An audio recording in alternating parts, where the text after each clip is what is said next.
नमस्कार प्यारे विद्यार्थियों। कक्षा 12 भौतिक विज्ञान की लेक्चर सीरीज में आपका हार्दिक स्वागत। जैसा कि आपको पता है कि हम कर रहे हैं चैप्टर नंबर 5 और चैप्टर नंबर 5 में आज का हमारा टॉपिक है छड़ चुंबक तथा परिनालिका में तुलना, comparison between magnet and solenoid. तो पहले तो हमें ये पता होना चाहिए कि परिनालिका क्या होती है।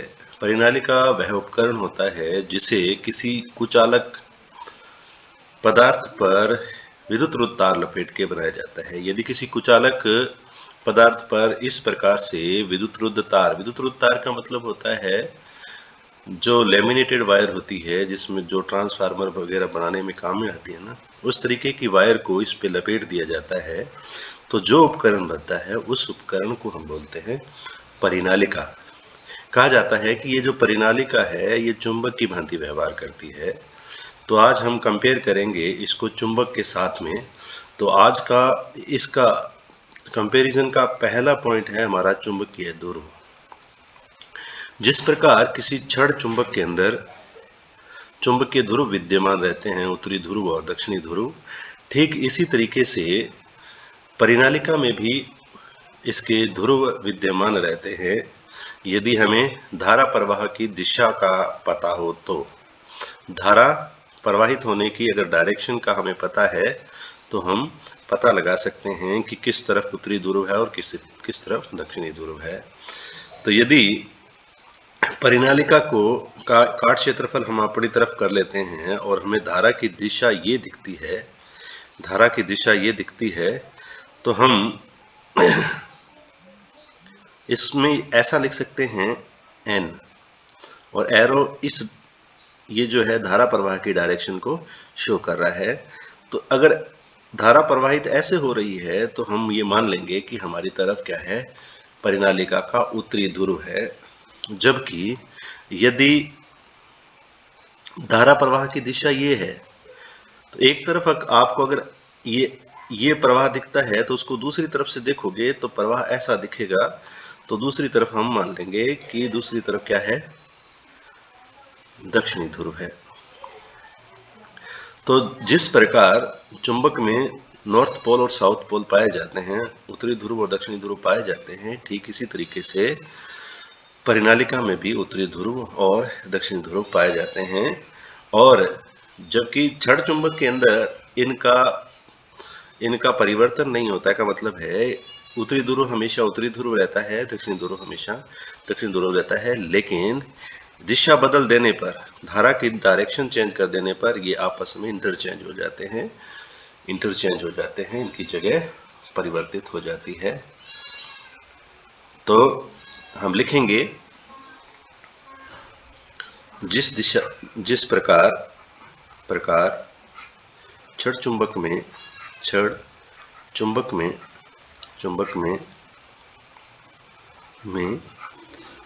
उत्तरी तथा दक्षिणी ध्रुव पाए जाते हैं, ठीक उसी प्रकार परिनालिका में भी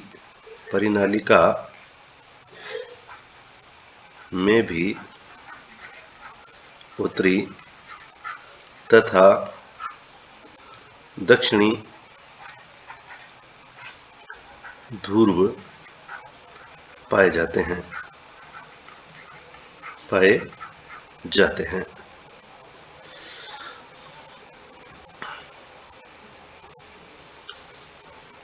यदि परिनालिका में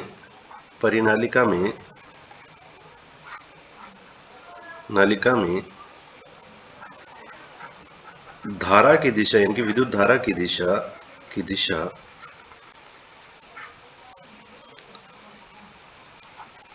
बदल दी जाती है तो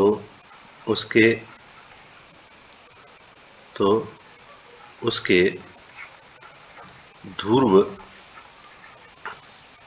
भी बदल जाते हैं। जाते हैं। इतना ही इसके बारे में हमें लिखना है। आगे चलते हैं और पॉइंट नंबर 2 पे आते हैं। पॉइंट नंबर 2 हमारा कह रहा है दिशा निर्देशन का गुण। दिशा निर्देशन का गुण है। दिशा निर्देशन का मतलब है वह उपकरण जो दिशा बताए, जिसे दिशा का ज्ञान हो, उसको हम दिशा निर्देशन का गुणधर्म कहते हैं। और इसमें क्या है कि जिस प्रकार यदि किसी छड़ चुंबक को हम किसी धागे से बांधकर स्वतंत्रता पूर्वक लटका देते हैं, तो लटकाने पर वह सदैव क्या होती है, उत्तर दक्षिण दिशा में फिक्स होती है। सदैव क्या होती है, उत्तर दक्षिण दिशा में स्थिर होती है। ठीक इसी तरीके से अगर परिनालिका को भी, अगर धारा प्रवाहित हो रही है और परिनालिका को भी स्वतंत्रता पूर्वक लटका दिया जाएगा, तो ये भी उत्तर दक्षिण दिशा में स्थिर होती है। तो यहाँ पे लिख देंगे छड़ चुंबक की भांति, छड़ चुंबक की चुंबक ये थोड़ा सही है, यहाँ पे लिख देता हूँ, चुंबक की भांति परिनालिका को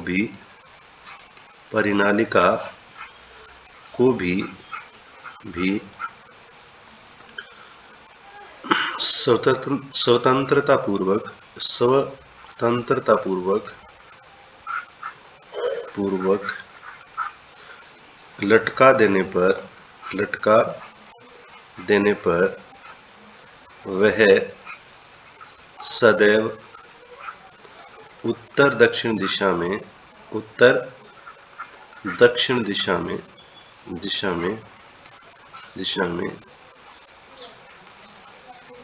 स्थिर होती है। अतः परिनालिका में भी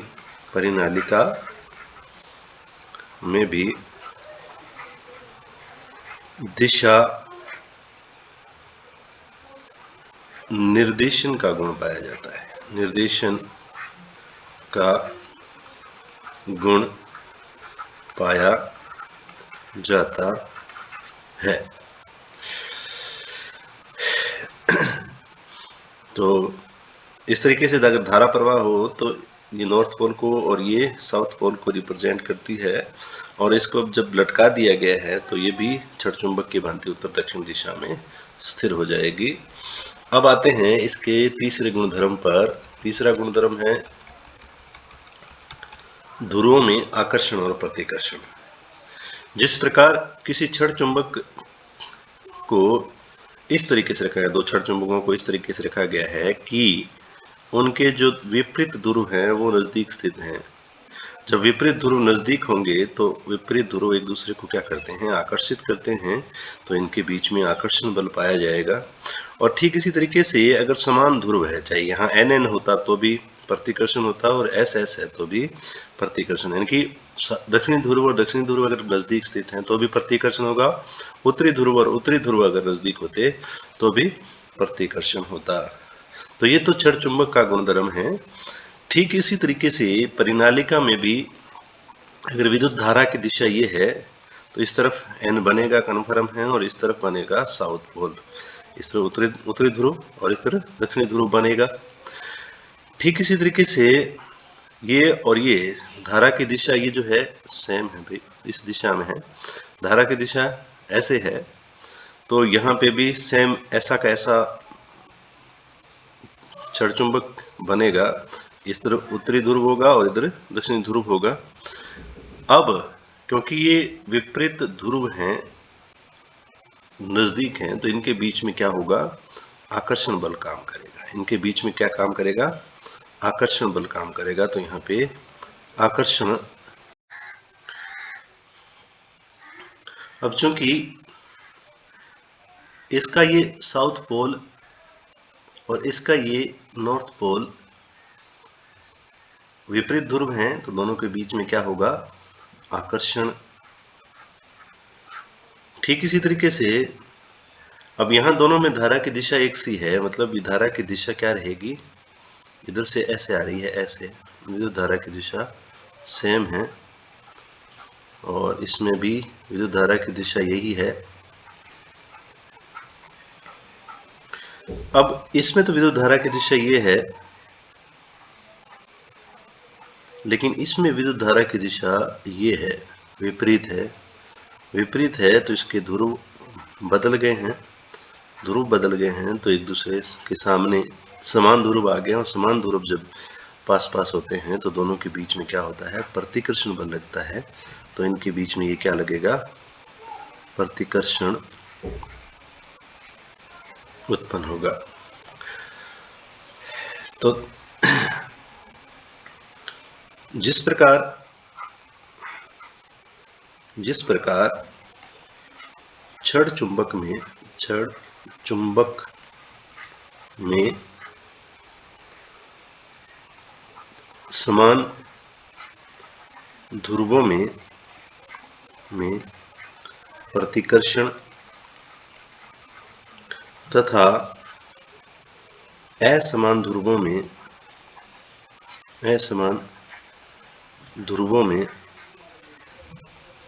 में आकर्षण का गुण पाया जाता है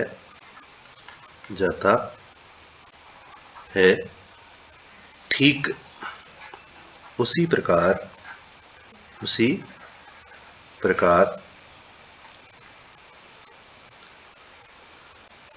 परिनालिका में भी समान ध्रुवों में प्रतिकर्षण तथा विपरीत ध्रुवों में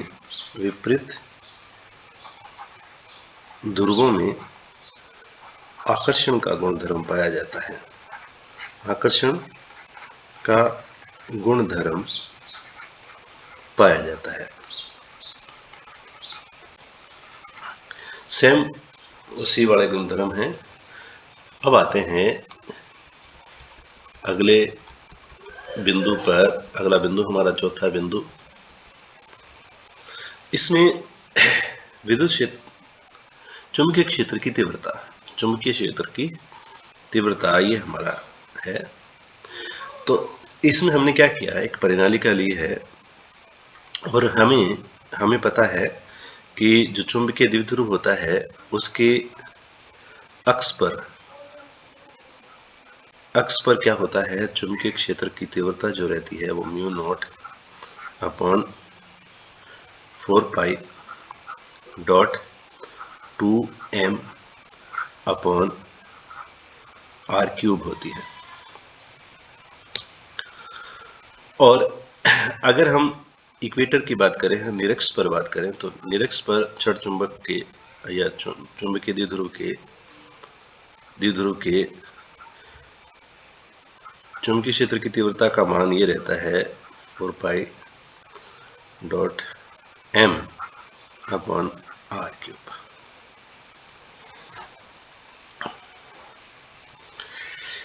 अगर इसको हम वेक्टर फॉर्म में लिखना चाहें तो इसके यहाँ पे जो मैग्नेटिक फील्ड जो रहता है वो इस तरीके का रहता है।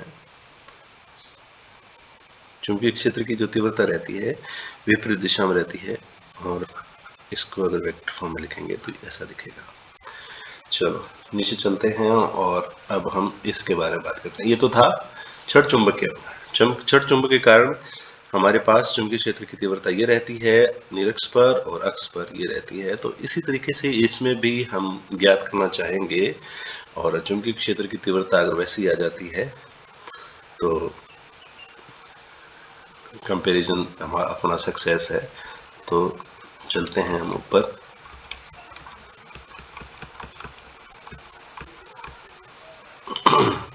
तो सबसे पहले क्या करेंगे, हमने माना A त्रिज्या तथा 2L लंबाई की कोई धारावाही धारावाही परिनालिका है, परिनालिका है जिसका मध्य बिंदु O है। मध्य बिंदु O से स्मॉल r दूरी पर कोई बिंदु P स्थित है,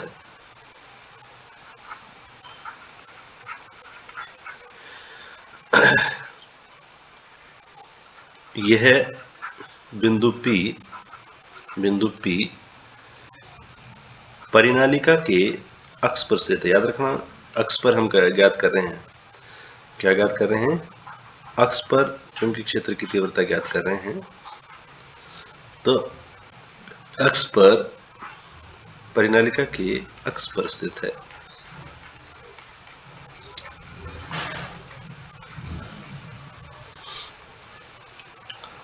यहां तक हमारा ठीक हो गया है।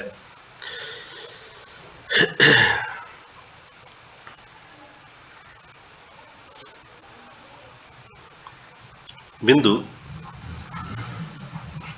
P पर हम चुंबकीय क्षेत्र की तीव्रता ज्ञात करना चाहते हैं, इसलिए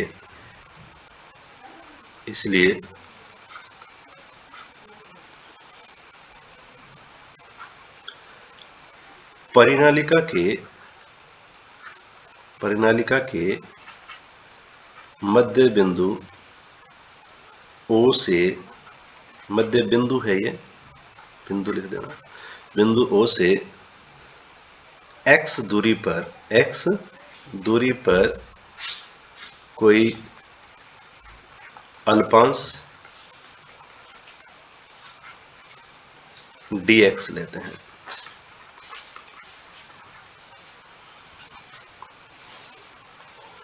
ये हमने काम कर लिया है, और ये करने के बाद में हमें एक चीज नोट करनी है, हमेशा याद रखना है कि किसी धारावाही कुंडली के कारण चुंबकीय क्षेत्र की तीव्रता का जो फॉर्मूला रहता है वो सदैव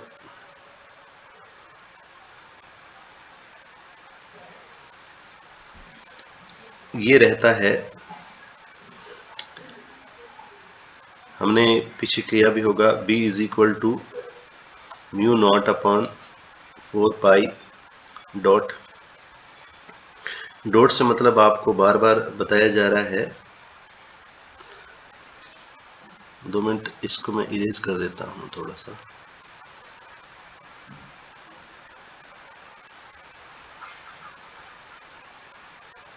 और दोबारा से लिखते हैं अपने फॉर्मूला। तो ये होता है भाई μ0 NIE² बटे में 2a² + r² की पावर 3/2।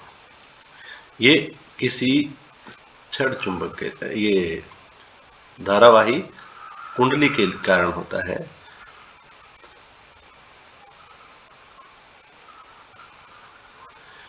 तो धारावाही कुंडली के कारण होता है, तो ये हमारा इक्वेशन नंबर 1 है। इसी इक्वेशन का यूज करेंगे और हम लिखेंगे एक लाइन,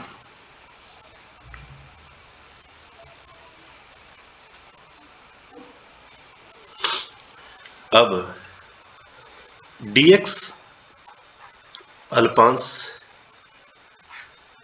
की धारावाही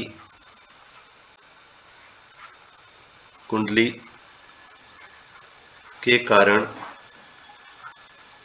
P पर उत्पन्न चुंबकीय क्षेत्र की तीव्रता क्या आएगी?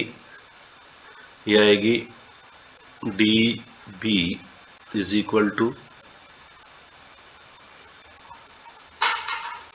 म्यू 0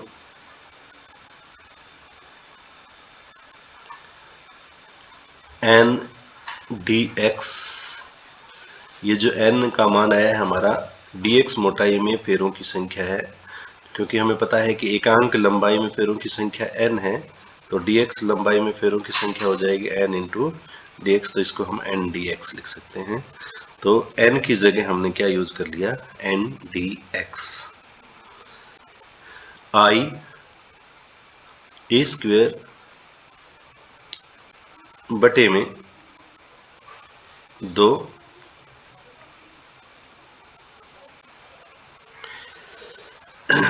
अब हमारा ऊपर देखें,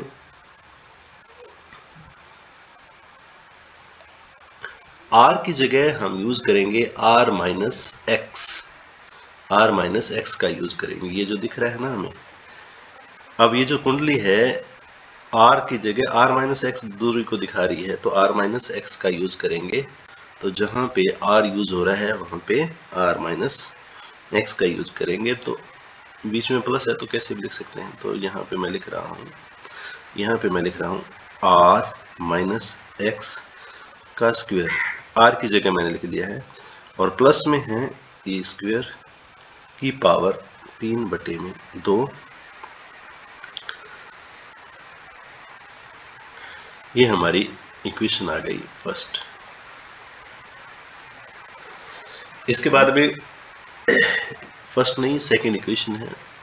फर्स्ट हम उसको दे रहे हैं तो इसको सेकंड देना है, दूसरा इक्वेशन।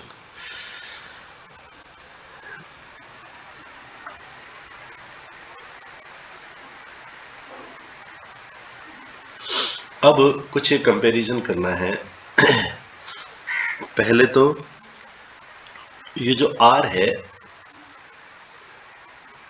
x जो है वो बहुत कम है r से, इसलिए r की तुलना में x को नगण्य लेने पे हमारे पास क्या हो जाएगा? dB is equal to mu not n dx I a square. और याद रखना, मल्टीप्लाई में अगर है x तो उसको नगण्य नहीं कर सकते, इसको जीरो नहीं कर सकते, तो यह आ जाएगा r square plus a square की पावर 3/2।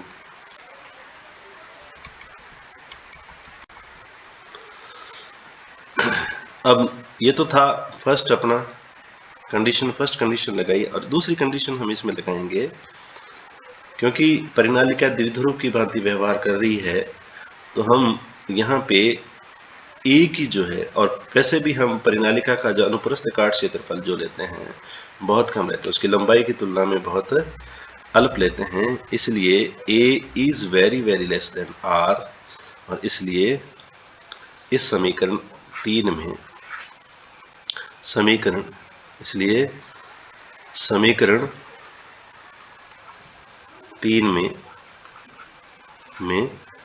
आर ए को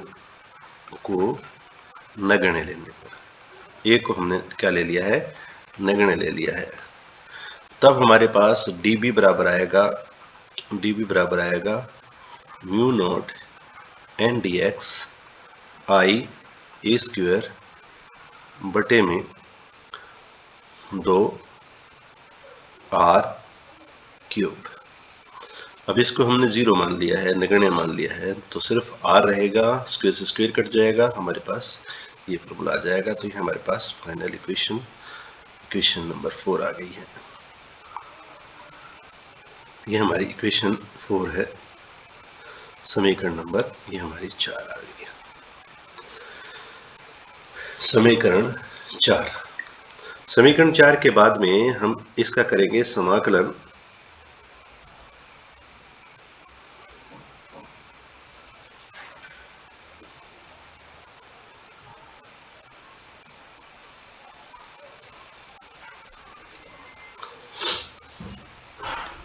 तो ये तो आया है dx अल्पांश के कारण चुंबकीय क्षेत्र, dx अल्पांश के कारण चुंबकीय क्षेत्र आया है।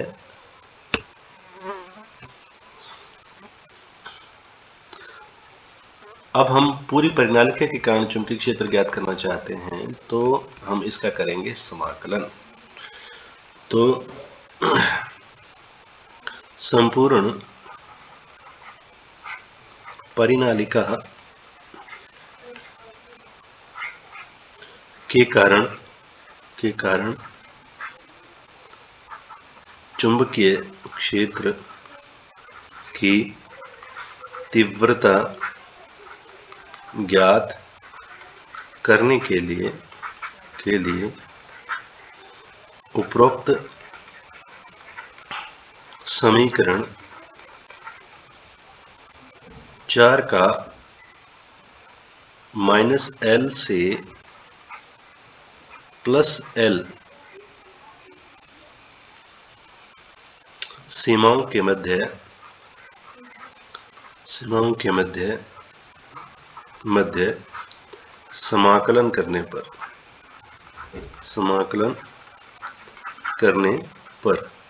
तो इसका हम समाकलन कर देंगे। तो समाकलन करने के लिए हम लिखेंगे b is equal to integration -L to +L।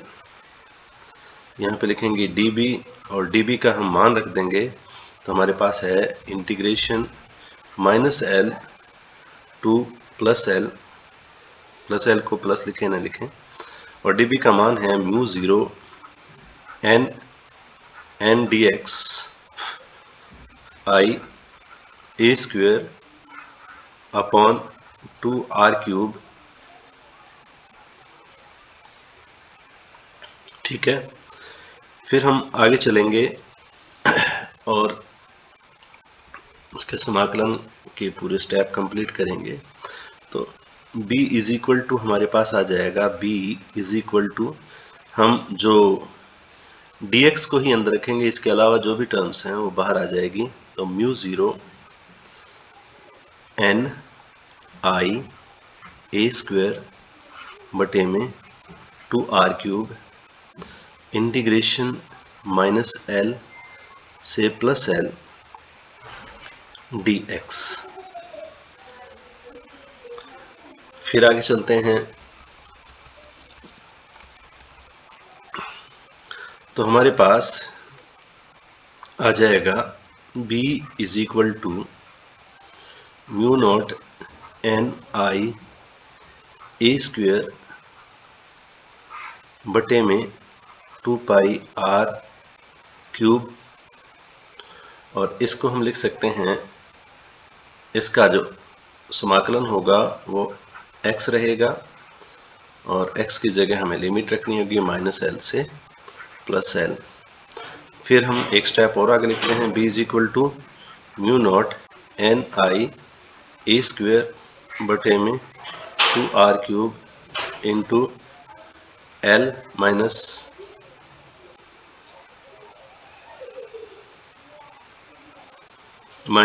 Plus हो जाएगा L। देखो पहले ऊपर वाली लिमिट रखी जाती है, बीच में माइनस लगा के दूसरी लिमिट रखी, तो माइनस यहाँ पे भी है और माइनस बीच में भी आएगा, माइनस प्लस हो जाएगा, और हमारे पास जो आंसर आएगा वो आएगा ऐसे, b is equal to μ0 n I a²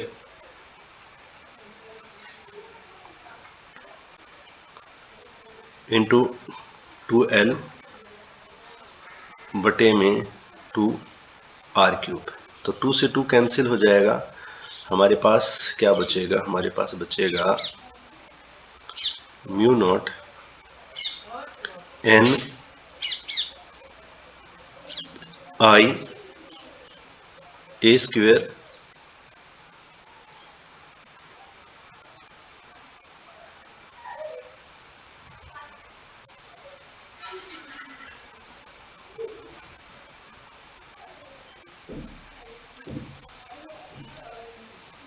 L upon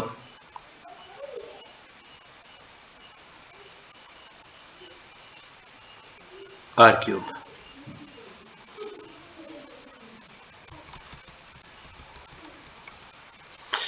अब हम इसमें क्या कर देंगे, ऊपर नीचे 4 पाई से मल्टीप्लाई कर देते हैं, ऊपर नीचे 4 पाई से मल्टीप्लाई कर देते हैं, तो हमारे पास आ जाएगा म्यू 0 अपॉन में 4 पाई डॉट, अब म्यू 0 इधर आ गया, एन आई ए के साथ में हमने 4 पाई का मल्टीप्लाई करना था, 2 को अंदर रख दिया और 2 को रख दिया हमने पाई ए स्क्वायर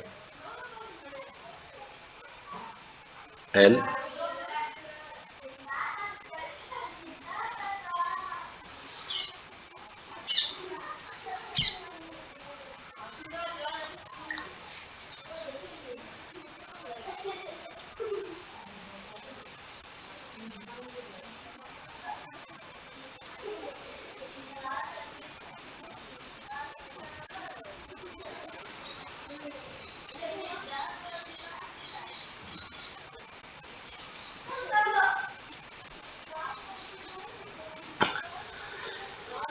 हमें पता है कि ये जो है n I two pi a square, ये जो पाई ए स्क्वायर है इसका मान होता है पाई ए स्क्वायर का जो मान होता है वो कैपिटल ए होता है, मतलब क्षेत्रफल होता है वृत्ताकार कुंडली का क्षेत्रफल पाई ए स्क्वायर। ए आ गया ना हमारे पास इसके बाद, तो हमारे पास यहाँ पे रहा mu not upon 4 pi dot, अभी भी हमारे पास ये 2 पड़ा है तो यहाँ पर कोई बात नहीं, अपने लिख देते हैं एन आई 2 इंटू 2a इंटू एल,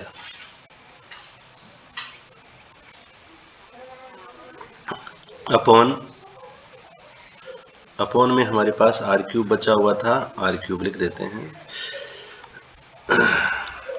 अब लंबाई है परिनालिका की 2l इंटू